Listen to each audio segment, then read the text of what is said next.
No curtains raised to introduce him, working hard to play the role of man with purpose. Gave up trying to understand what makes a soul. Focus on the issues he could solve now, but he knows the nature of a curve from -1 to 0, 1 to 0. He'd say he used to think he was a superhero, as a bad reference to an old album. You ain't hear it though, as if he's grown and knows the ins and outs of shows. See him going down the road, now he's closing it and opening a door.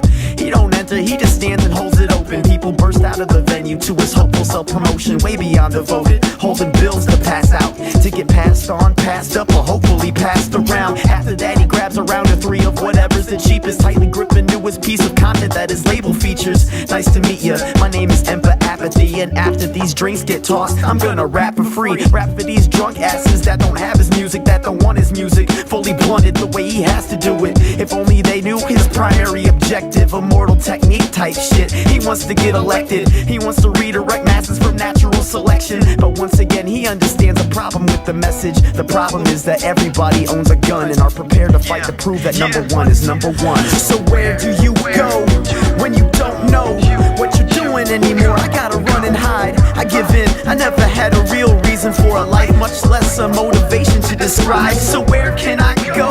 I really don't know what I'm doing anymore. I need a guide, come on, help me out. What makes me wanna provide for my kids and my bride when everybody's gotta die?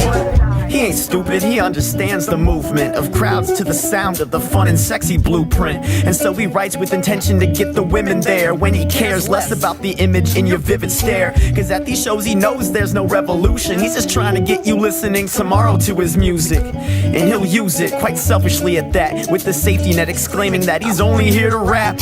And with that claim comes a barrage of empty insults. You pussy motherfucker, you's a bitch. Yeah, I guess so. Like when did humans learn to fight for blind hatred, making introverts misanthropic cause they can't say shit? He takes this with that giant grain of salt that they try to pour in his open wounds. Then he thought that if he did it for the audience's audio opinion, he'd give in, and motherfucker, I'm still spitting. The rare occasion where the painting goes insane and draws himself within the blanks and goes to autograph his name. After everything is said and done, there's nothing else to paint. So he waits, but that space won't come without erasing something beautiful. So he has to make that choice, realizing that he's silent and he can't paint that voice. And the artist comes back to laugh at his attempts. If you understand it all, you understand there's nothing left. So where do you go when you don't know what you're doing anymore? I gotta run and hide, I give in. I never had a real reason for a life, much less a motivation to describe. So where can I go? I really don't know what I'm doing anymore. I need a guide, come on, help me out. What makes me wanna provide